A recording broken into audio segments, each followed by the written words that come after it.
Welcome to Season 3 of The Lifestyle Chase, and I'm your host, Chris Little. This podcast features high performers who have found a way to live their best life while balancing their health, wellness, friends, and family. To help this podcast grow, please share it on social media, rate 5 stars, tell your friends, and check out the past 140 episodes and counting.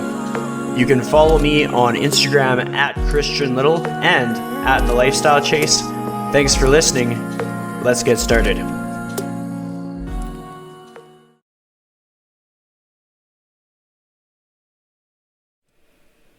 All right, and welcome to The Lifestyle Chase. We had a few technical difficulties, which is always character building, but nonetheless, you didn't know what happened. We're here. We're ready to roll. I am joined by the one and only Alex Effer for episode 168. And how are you today? How is life treating you on this wonderful Tuesday? I'm great, Chris. First of all, I appreciate you having me on. It's pretty cold here in Toronto. It's for the Canadians, it's about, I think it's like 6 degrees. The sun's deceiving, but it's it's pretty cold. Looking forward to the warm weather, but yeah, otherwise everything's great. That's good. We Canadians tend to have a bit of optimism when it comes to any kind of situation that we're in, just because winters can be pretty awful. But with that being said, I want my audience to know who you are, what you're about. Give me your professional intro and then your casual intro so that they can kind of know your credentials, but then also know who you are as a person. Okay, yeah. So my name's Alex Effer. I'm founder of Resilient Training and Rehabilitation, which is essentially just a company based out of Toronto, Canada, where I work one-on-one with clients who are either in pains from a rehab perspective or athletes and people who are just wanting to make sure they're able to move and train without the fear of feeling pain. So in Canada, my title is an Exercise Physiologist. I don't usually start with my title only because I don't think a title should define somebody. Obviously you got to stay within your scope, but I would say that a lot of things that I've learned are not really what exercise physiologists do. I learned a lot of stuff outside of school, which, taking some stuff from osteopathy, physiotherapy, even, just reading stuff basically what are the other professions reading? And I wanted to understand, how they approach the body, how they move, and kind of create my own system based on that. So that's why I don't really, say, okay, this is what my title is, because I think everybody's a lot more than what their title is. But ever since COVID happened, I started a company called Resilient Education, which essentially, because of the diverse experience that I've worked through, that is, I've been working in clinics where I worked with clients with Parkinson's, stroke, so a lot of neurological disorders. I worked in the collegiate setting, so worked with a lot of athletes as well as professional athletes, and then working with a lot of people who are in persistent pain and just general population who just want to, go out and swing a golf club without any pain and just want to live a healthy life. And because of that, by going through these different experiences and the education process that I put myself through, that allowed me to, really come at movement from a different perspective than, the traditional approach that you may see, which is kind of this, I call it an outside in perspective, which everyone's looking at things from a muscle perspective. And it's okay, well, it's muscle tightness. And, there's a lot more to it than that. And so because of that, I was asked by, a lot of people in our field, Katie St. Clair, I spoke on her mentorship, talked with people like Chris Kelly, Greg Hawthorne, and they kind of really pushed me to start sharing some of the stuff that I do on a daily basis with clients. And that's started Resilient Education, where I do mentorships and I do, live conference talks and basically presenting about what my model is. And so I would guess that would be kind of my professional intro, and then who I am as a person. I'm just a good old Canadian boy who likes to watch hockey. And me and my fiance, we live in Toronto, and we actually just got a dog, a puppy, and so that's been That's been occupying our lives a lot. And yeah, we just live a pretty, chill life in Toronto. And, we're just trying to make it through COVID like anybody else. Yeah, I like that. What kind of inspired getting a dog? Like I've been wanting to get a dog for a while. There's a few things that I want to line up first, but like, what was your process for going into being a dog owner? Yeah, no, I mean, I've wanted a dog for, I gotta say, at least 3 years. But just as you said, I wanted to make sure things were in order. I wanted to make sure that I was living in a place that allowed, gave the best experience for a dog to be in. Do you know what I mean? To have as much space as possible. I mean, we're still an apartment, but we have access to a park, which is great. The area in the city that we live in is great.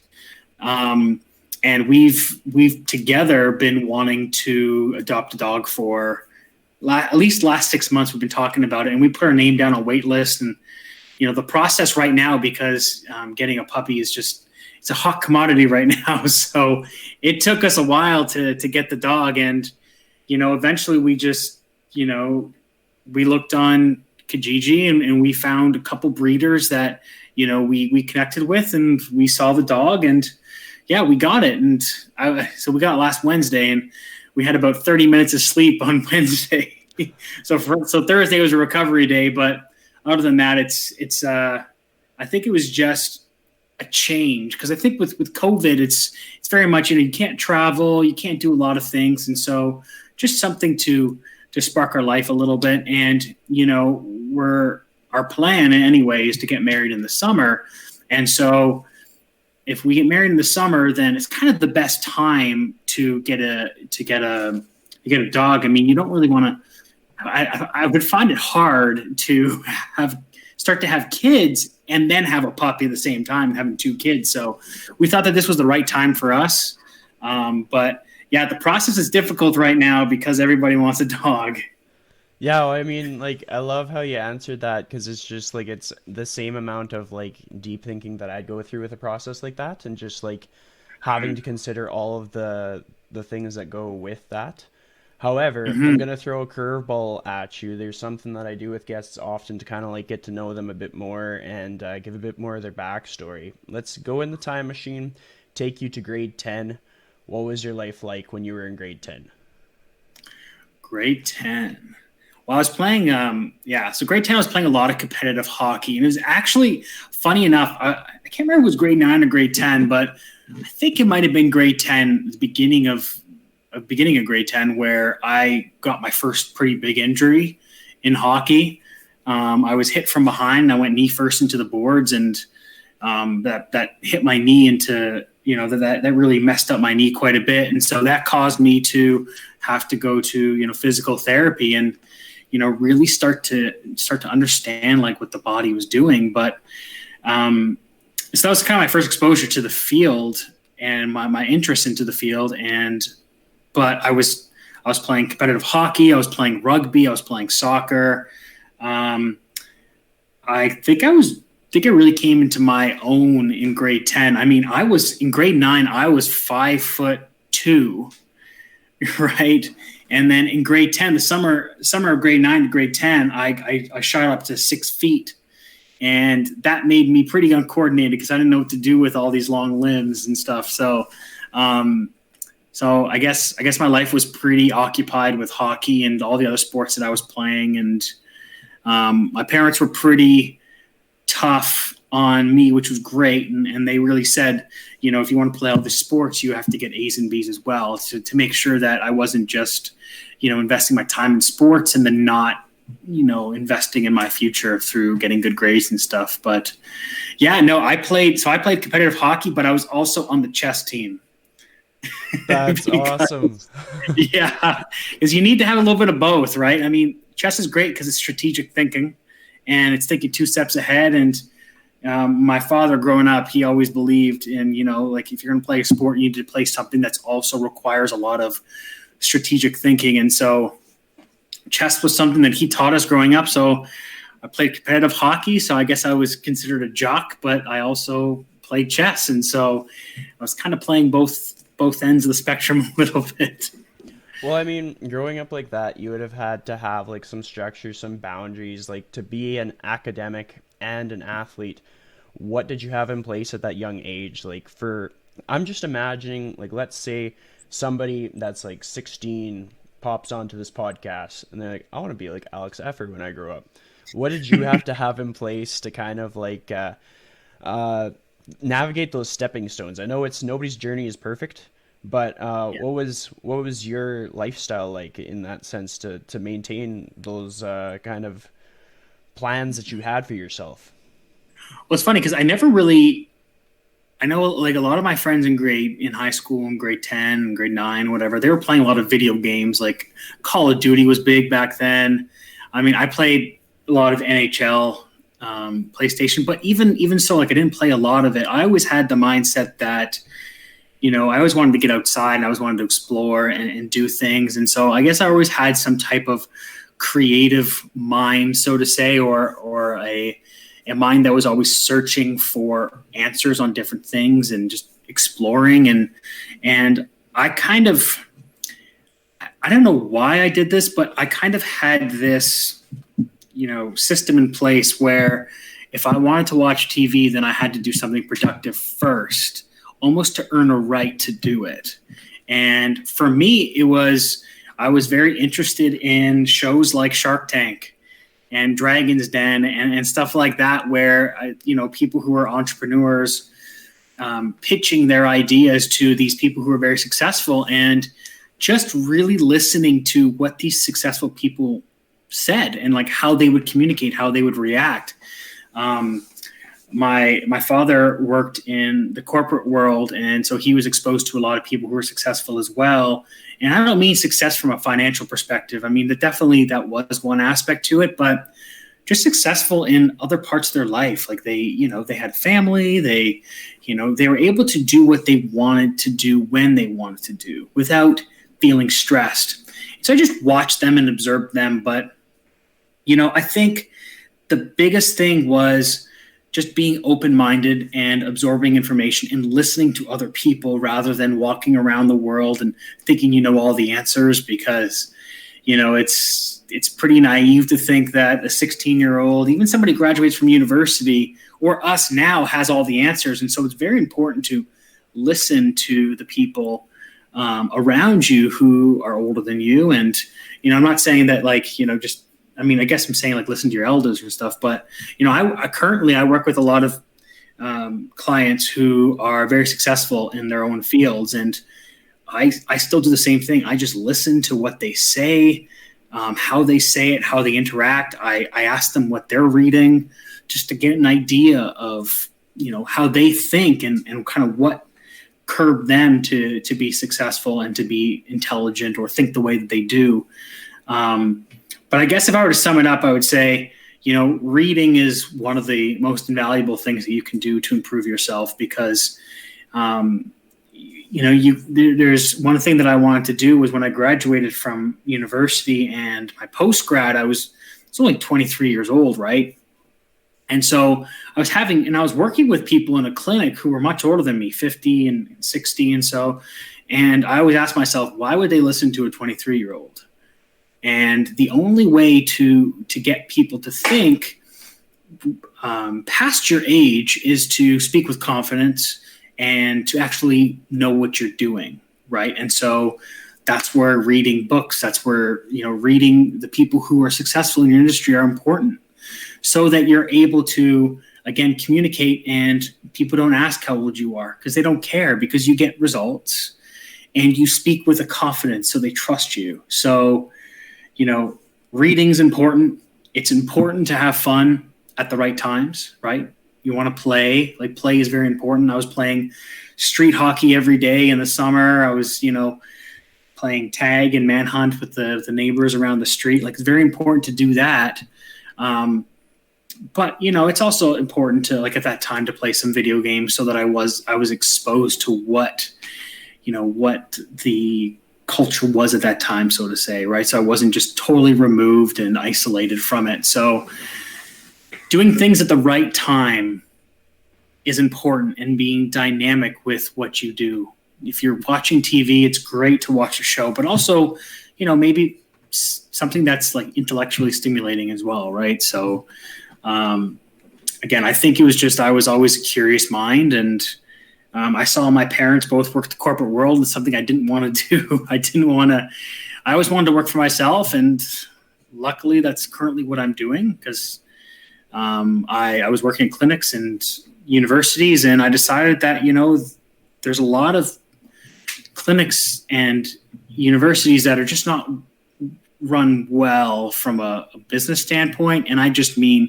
how they treat their employees. And so I just said, hey, how do I control that? I mean, work for myself. And so now it's the best thing I could have done. It was 3 years ago. It's scary, but you just have to take risks. It's important to take risks.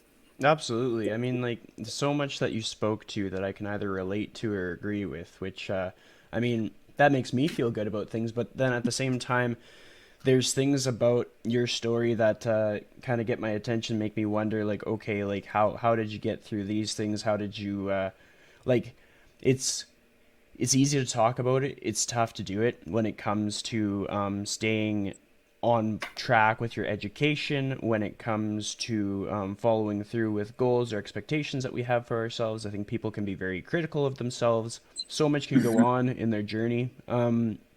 With that being said, let's go to the point of your career where you're in the middle of like post-secondary, you're getting all of your education.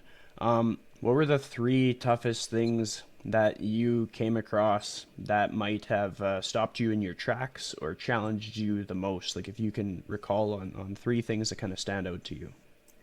So one of the big things was, and I say this quite a bit, or I think about it quite a bit, is when I was in university, I wanted to be a physiotherapist. And,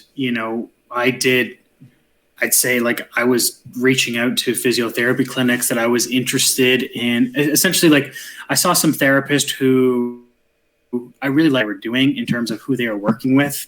Back then, if you play sports growing up and you can't make it yourself, that's who you want to work with. You want to work with the professional athletes. And so I was reaching out to people who were working with professional athletes because I thought that's where it was. Like, that's where it's at. Work with professional athletes. That's the ideal.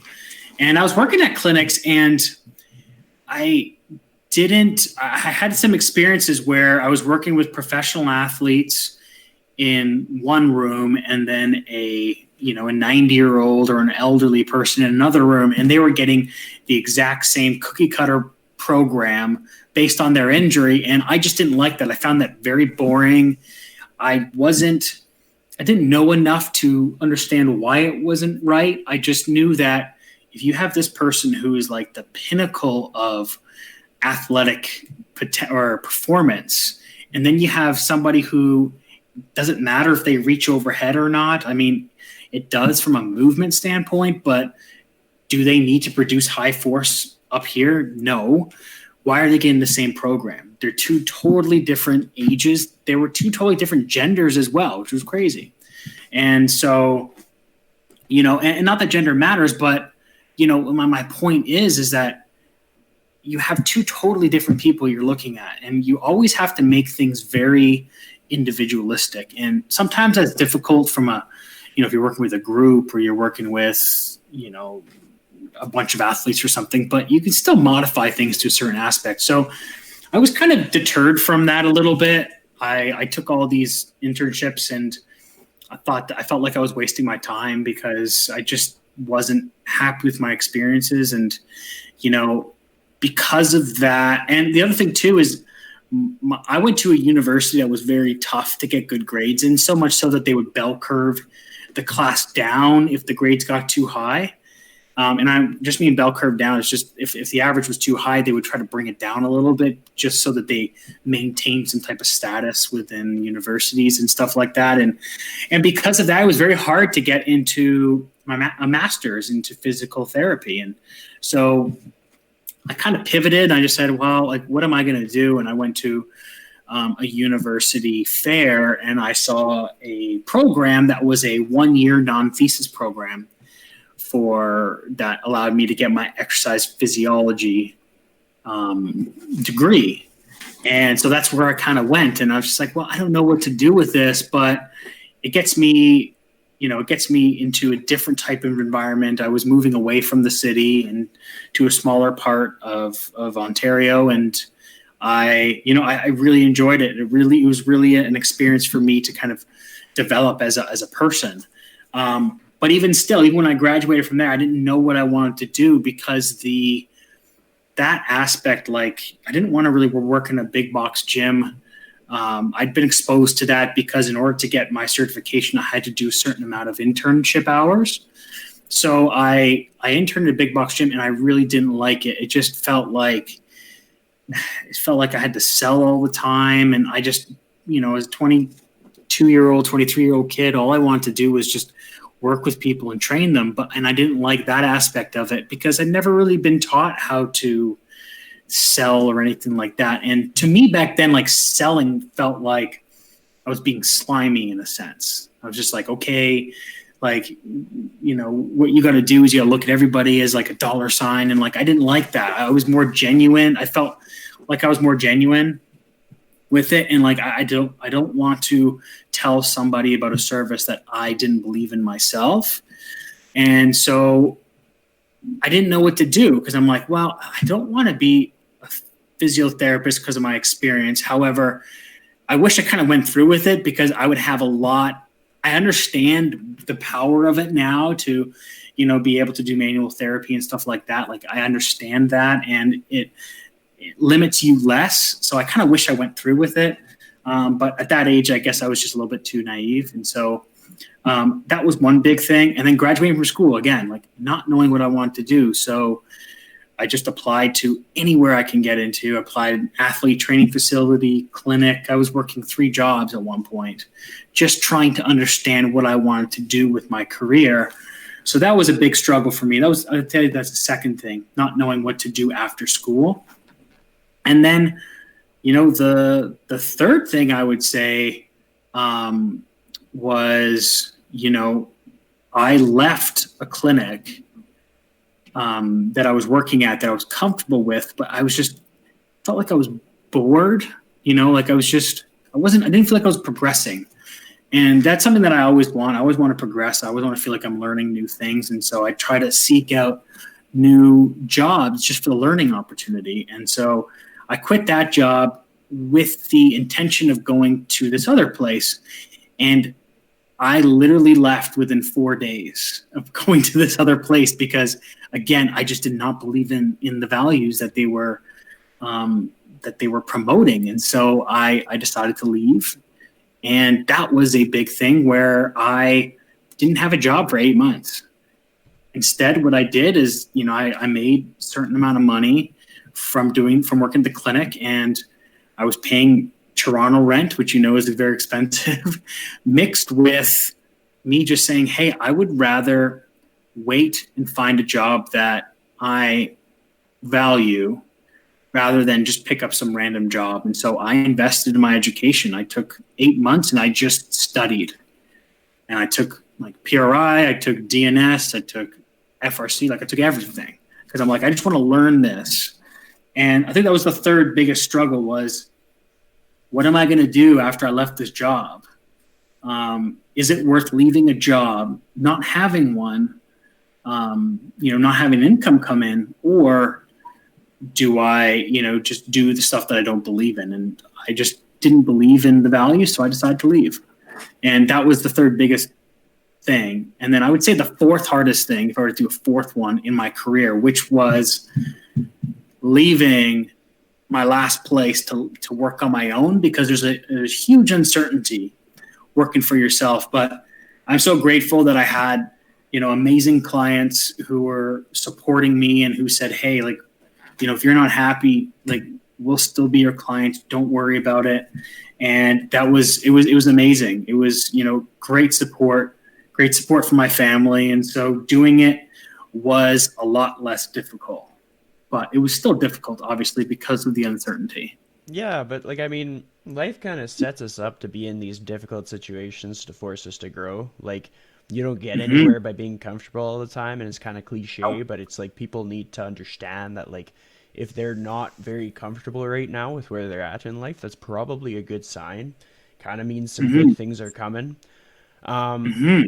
with all of that being said, like, you legitimately went through a lot of different certifications and stuff. Like, I've listened to your appearances on other podcasts where you've listed it off in great detail. And so just to kind of like make people understand just how much you invested in your education.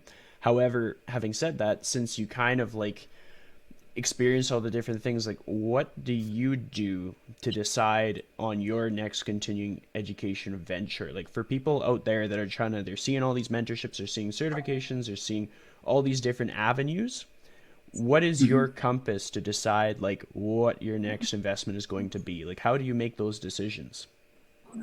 Yeah. So one thing I'll say is, just to kind of go back on one of the questions you asked me before. One thing that I've done since I was in grade 9, I think it was grade 9, was I've spent an hour, non-negotiably, an hour every day reading. And people are like, well, how do you do that? It's like, I spend an hour before bed.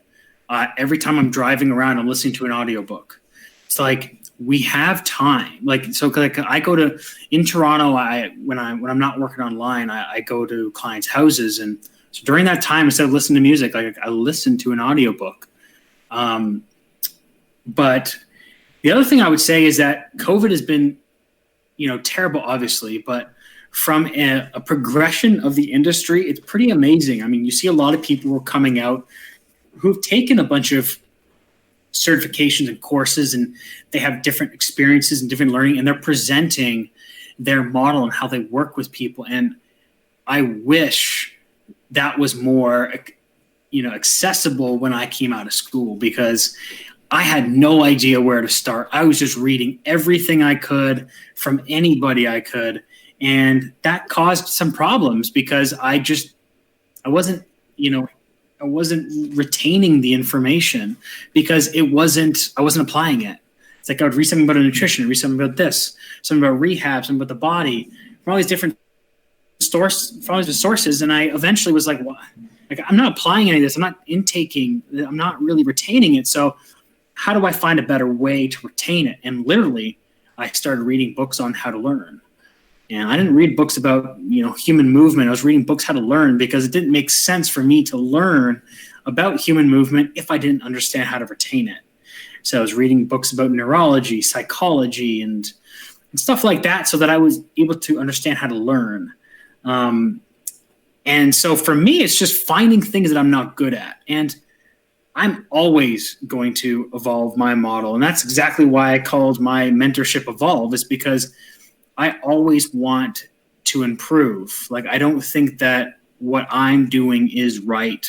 I don't think it's wrong either. It's just at this point in my career and the information that I've absorbed, it seems like it's working to some capacity, right? And so that's why I'm like, okay, well, like this is good. But, at the beginning of COVID, I never really dove deep into the foot mechanics, anything like that, because I really, I was not good at it. And so I didn't know where to start either. And, I was reading anatomy books, but again, I wasn't retaining information. So, I give credit to people like Gary Ward, Bill Hartman. I talk with, Greg Hawthorne daily. Him and I just, go back and forth with just communicating and, progressing our knowledge. But I would say what I do is I kind of reflect and I'm like, well, what am I not good at? And what have I not learned yet? So the foot was one thing that I wasn't good at. And what I do is I chunk my learning. So if I want to learn about one topic, I will learn about only that for 3 to 4 months. And I'll do that with 3 different topics a year. That's from an actual reading perspective and within the field perspective. Outside of the field perspective, it's not random, but there is some randomness to it. But right now I'm learning about, I'm very interested in like green and renewable energy and stuff like that. So I'm learning about that. Like I'm reading Bill Gates' climate book. But in all honesty, for me, it's just, what am I not good at? How can I improve it? It's not good to always read about things that you're good at or do stuff you're good at, because then you just reinforce some type of confirmation bias, and I guess you can develop a little bit of an ego and stuff like that, or you become complacent. And for me, it's just I always want to grow. I always want to do better, but not in a paralyzing way. Like, I don't think, if I don't do this, then something, then I feel bad about it. It's like, no, it's more of an excitement to me. And, there's people in this industry who've been in the industry for longer than me, right? They're older than me. And, but I don't look at them and be like, I got to really learn because I have no idea what they're talking about. It's not that at all. It's like, look, they've been in the industry for 10, 20 years longer than me. Like, I will get there. I don't need to rush it. It needs to be a slower burn. And I think people need to realize that too, is that, you don't have to be as smart as other people. You just, because you're working in a different context, you intake or absorb information in a different way than other people. And so even when people take my Evolve, it's like it's like drinking out of a fire hose sometimes, because I'm given so much information, and they're like, oh my gosh, I feel so overwhelmed. It's like, don't, it's taken me, I've been in this industry for 10 years now. It's like, it's taken me 10 years to really start to understand this stuff and apply it. And I'm still building it. I'm still growing it. And people who took the first Evolve compared to this one, it's totally different. And so I would say it's just find things that you feel like you're not good at and then do it. It's tough though. It's tough to really reflect and be like, hey, what am I not good at? Because it's uncomfortable, right? As you said, there's kind of there's a beauty with discomfort in that, it's how you grow by putting yourself in uncomfortable situations. And once you realize that, once you get out of your comfort zone, that's really when it becomes less uncomfortable, and then that's when you grow. I love that. Yeah, that's awesome. And I mean, it's good. Like, you're so on the point with just the trajectory that you're taking the conversation, kind of thing. Because I was thinking about your mentorship. I've seen so many of our mutual friends immersed in your mentorship. So I want to give you the platform to kind of talk more about it and tell people what's coming up and just promote the living crap out of it. So whatever you want to talk about with your mentorship, the floor is yours. Give people the insights and just sell it to my audience. Yeah. So one thing is I'll mention, before COVID, I didn't do any posting on Instagram because it was so uncomfortable for me. I didn't like it at all. Again, it was something that was very uncomfortable. I was not used to it. And even promoting myself to some capacity, it's important to realize that, or something that I've grown, it's like, it's okay to promote yourself to some capacity, right? As long as it's not, you're in people's faces all the time. That's something I'm always concerned about. Like, I don't want to, be in people's faces and be like, hey, come take Evolve. But I put it together because I put Evolve mentorship together because I've taken a bunch of systems and I've read so many books and spent so many hours over the years reading and learning and applying and failing. And what I found that I wanted to do was create a system where people have this foundational system to build off of. So it's like, where do I start? What information is important for me to start when it comes to assessing, when it comes to programming exercises? What are exercises actually doing? And how the human body moves and the principles in which it moves. And so I wanted to put this framework together for people so that if they said, okay, well, I want to learn more about neurology, I want to learn more about fascia. It's like, the reality is it's all going to come back to this foundational system. And so that's why I put the Evolve together. It's like, by taking all the courses, by reading all the things, I've noticed that there's certain patterns and certain things that everybody, whoever is presenting these different models, they talk about, but they may use different terminology. They may say it in a different way, or they focus on one particular aspect of the body or how the body moves in general. Like, Somebody's focused on breathing. Somebody's focusing on more mobility, although they're the same. But they're the same thing. They're both influenced by each other. And so I put this 8-week course together, mentorship together, because I wanted to have trainers, therapists join it and start to talk about the things that I have found that work, and make their process a little bit simpler. Because when you're standing in front of somebody and you're like, okay, I am looking at a posture which is a reflection of all the different compensation this body is undertaking, right? Or they are using. It's like, where do I start? It's like, okay, well, do I start at the shoulder? Do I start at the rib cage? Do I start at the pelvis, the foot? It's like, where do I start? And so for me, it's like, I wanted to put together this framework that progresses over the weeks. It's like the first week is like, okay, let's talk about systems and how we view the body as a whole from a global perspective. Then we talk about the thorax and the pelvis and how, they interact and how they move, and then how the foot moves, and how to be able to look at the foot to understand what's going on with the pelvis, the rib cage, even the head, the neck. And then from there, like, we have a Slack group where we talk about, or we assess each other. It's so funny. The first time I ever did this foot course, I'm just like, hey, everybody, can everybody post pictures of their feet? And they all looked at me like I was weird, right? I'm like, it's not for me, okay? It's for you, I promise. But it's just like, what the intention of it was, okay, we do a week about the foot, and then we do the assessment lecture, which assesses everything. And then we do a compensation lecture. But what everybody's doing is they're posting the pictures of their feet. And then everyone's like, okay, well, this is the kind of gait mechanics that I'm seeing based on this foot. And then we're applying it to the whole body. Now everybody's posting their whole assessment. And they're like, okay, well, what I saw at the foot is making sense of what I'm seeing in their squat or something like that. And then we talk about programming. It's like, okay, well, based on these pictures that you've seen, how would you program for this person now?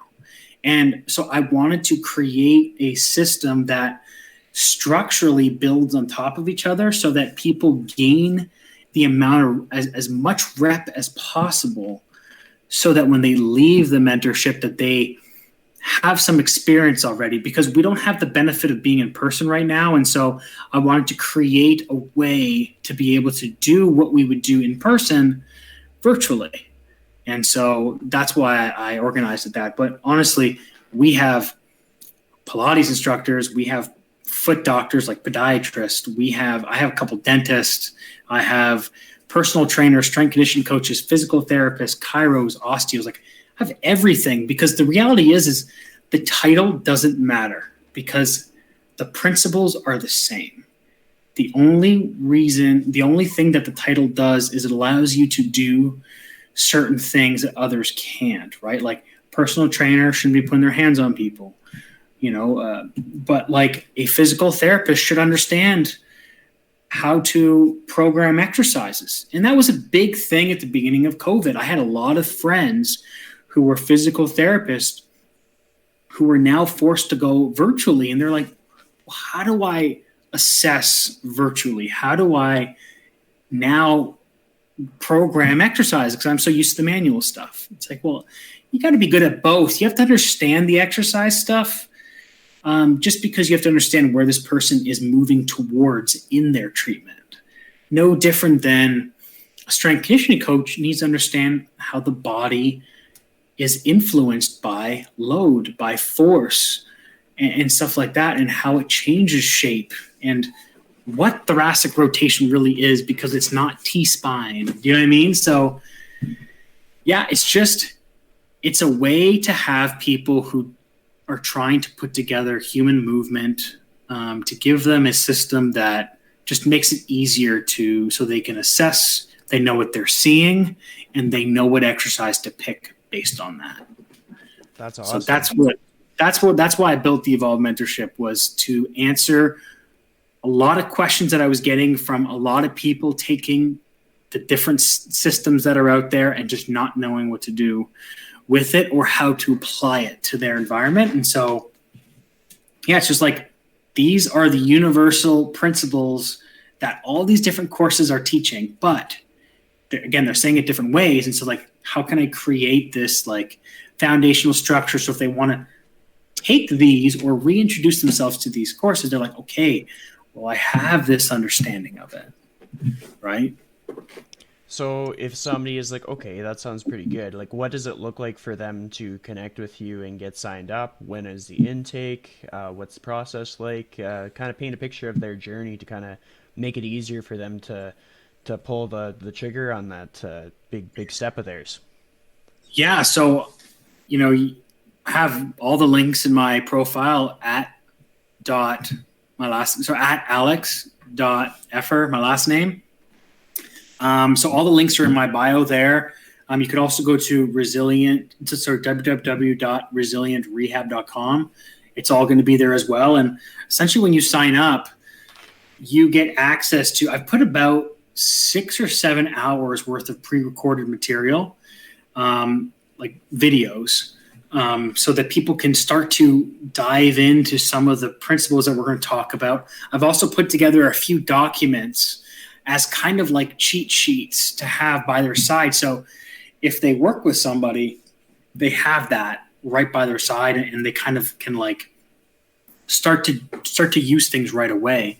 And there are also going to be principles that we're going to be diving in deeper throughout the weeks. So get access to all of that. And then starts April 12th. So next week we send out a survey, because one of the things we're doing online is you have people from all over the world, right? And so I send out a survey to try to select a time that works for the majority of people.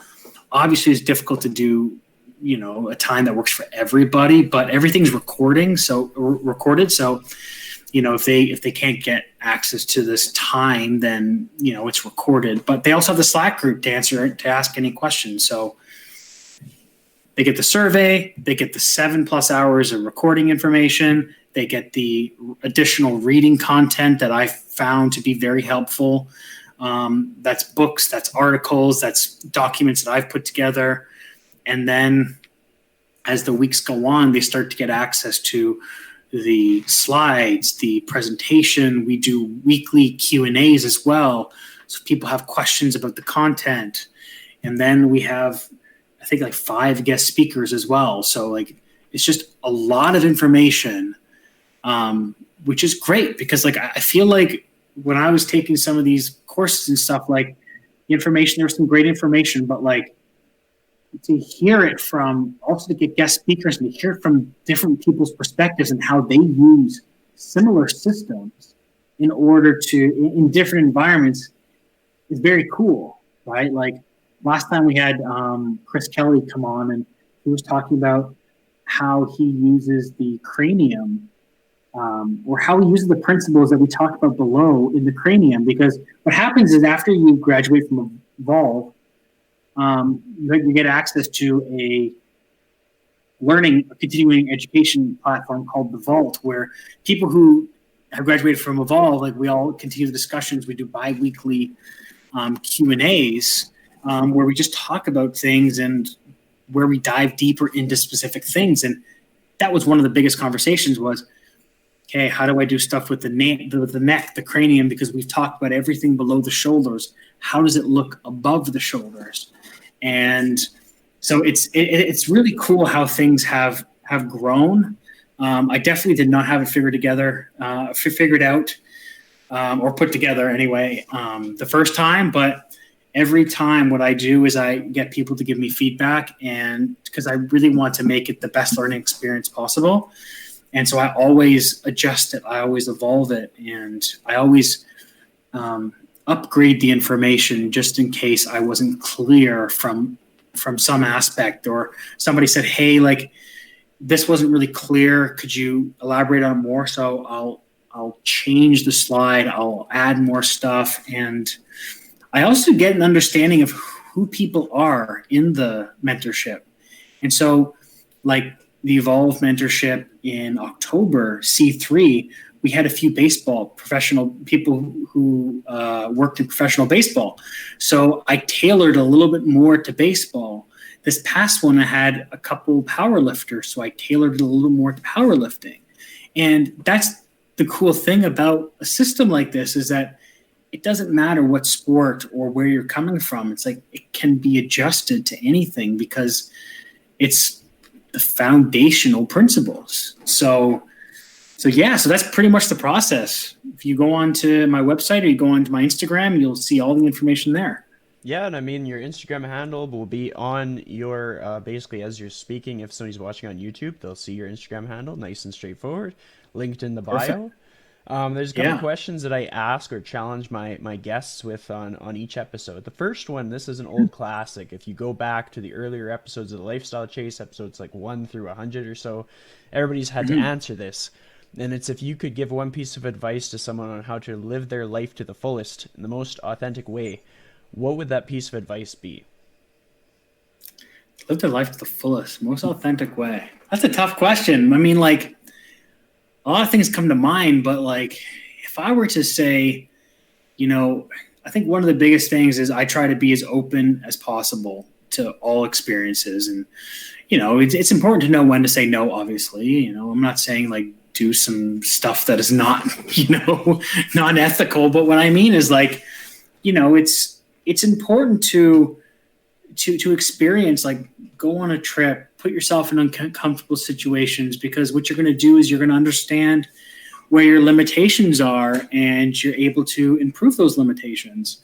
We should always be trying to improve ourselves and not be rigid and be adaptable. And, that applies to relationships, family, work, and just being a human being. It's like, always be open to criticism and always improve yourself.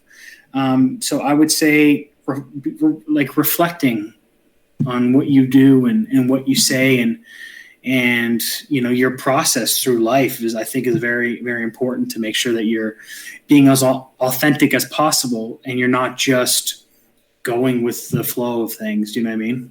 Definitely. Just I like how you bring about the whole being open to feedback, like being able to handle like criticism kind of thing. Like not all feedback is going to be good feedback. Some feedback is going to make you reinvent a few things and go about your ways differently than what you might be used to.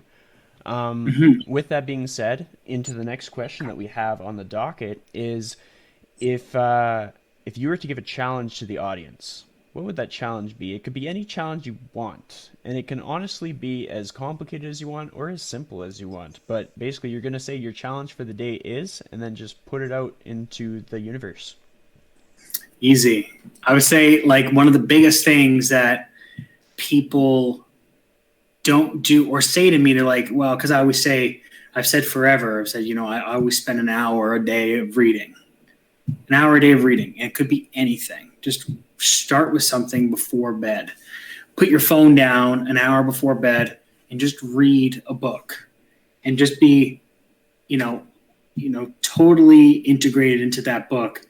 And a lot of people say, well, I can't find the time. It's like, trust me, you find an hour a day. I mean, if you can watch Netflix, you can read for an hour. I mean, or it doesn't even have to be an hour. It could be half an hour, but find time to read 30 to 60 minutes today or tomorrow.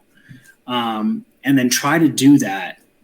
Try to just do it a couple times a week and then progress it. It doesn't have to be like full blown every day, but start the process with an hour a day of reading but it's something that you're not good at. How about that? So good. So good. So I'd like to thank you so much for joining me on the show. It's been a long time coming. I've been looking to have you on for like at least half a year. So I've been happy to have you on the show, and thank you for coming on. Man, thanks so much for having me. I really appreciate it. I always love talking to like-minded people. So thank you so much. Perfect.